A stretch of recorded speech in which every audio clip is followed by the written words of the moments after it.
বাঁশ এই শব্দটি আমরা নানান সময় ব্যঙ্গ করে বললেও এই বাঁশ দিয়েই সংসার চালান ঠাকুরগাঁও সদর উপজেলার বড়গাঁও ইউনিয়নের ১২৫টি পরিবারের ৪০০ মানুষ।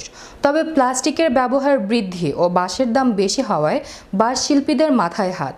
ঠাকুরগাঁও প্রতিনিধি জাকির হোসেনের প্রতিবেদনে জানাচ্ছেন ফয়সাল মাহমুদ। প্লাস্টিকের ব্যবহার বৃদ্ধি ও বাঁশের দাম বেশি হওয়ায় বাঁশ শিল্পীদের মাথায় হাত। নানান সমস্যার কারণে বিলুপ্তির পথে এই ঐতিহ্যবাহী পেশাটি। তবুও বাঁশের তৈরি জিনিসপত্রই জীবিকার প্রধান পেশা হিসেবে আঁকড়ে ধরে আছেন ঠাকুরগাঁও সদর উপজেলার বড়গাঁও ইউনিয়নের ১২৫টি পরিবারের ৪০০ মানুষ। এটা ব্যবসা তো আমরা বাপ দাদু হইতে করি, বাপ দাদু করেছিল, আমরাও করছি। যখন খেয়ে আবাদ হয় তখন ভালোই চলে, আর বর্তমান তো একটু ডাল সিজন একটু কমে যাচ্ছে।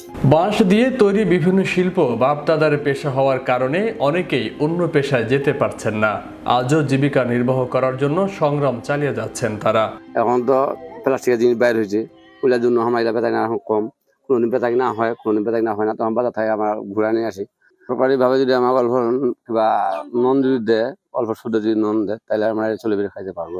ছেলে মেয়ে ব্যবসা করে মেয়ে দিছি। কুলা ১২০, ডালিলা ১২০, ১৩০, ১৫০, যেরকম সিরিজ সেরকম বিক্রি করি। বড়গাঁও ইউনিয়নের কেশুরবাড়ি গ্রামে সারিবদ্ধ হয়ে নারী পুরুষ উভয় মিলে তৈরি করছেন বাঁশের ঝুড়ি, ফাঁদ, মাছ ধরার চাই, বাঁশের দোচালা, চারচালা, আটচালা ঘর, বাঁশের বেড়া, খৈল সহ আরো অনেক কিছু।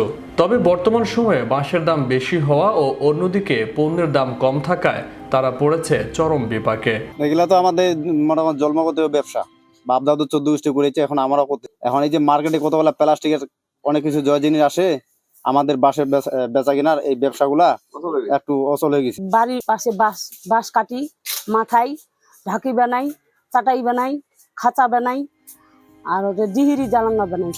জেলার বিসিক শিল্পীর মাধ্যমে ঐতিহ্যবাহী এই শিল্প বজায় রাখতে দেয়া হচ্ছে পরামর্শ, এমনটাই জানালেন বিসিক শিল্প নগরীর উপব্যবস্থাপক মোহাম্মদ নুরুল হক। তাদের যে কাজগুলো রয়েছে, বাঁশের যে কাজগুলো, এগুলো হচ্ছে চিরচারিত, অর্থাৎ ট্র্যাডিশনাল যে কাজগুলো তারা সেগুলোই সাধারণত করে থাকে। তাদেরকে আমরা পরামর্শ দিয়ে থাকি যে হচ্ছে ওটা তো করবেই, তার পাশাপাশি বর্তমান চাহিদা সম্পন্ন সংকীর্ণ কিছু কাজকর্ম করা যায় বাঁশ দিয়ে, যে কাজগুলো মানুষের আসলে গ্রহণযোগ্য।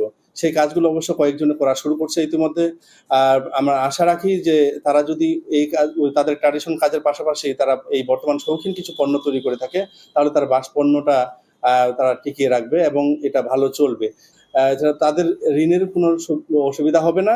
তারা যদি আমাদের কাছে আসে এবং তাদের যদি আমরা সন্ধান পেয়ে থাকি, যেভাবে হোক আমরা অল্প করে হলেও তাদেরকে আমরা ঋণের আওতায় নিয়ে আসবো, এই সুবিধা তাদেরকে দিব ইনশাআল্লাহ। সরকারিভাবে ঋণের ব্যবস্থা করা হলে টিকিয়ে রাখা যাবে এই ঐতিহ্যবাহী শিল্পটি, এমনটাই মনে করছেন বাঁশ শিল্পীরা।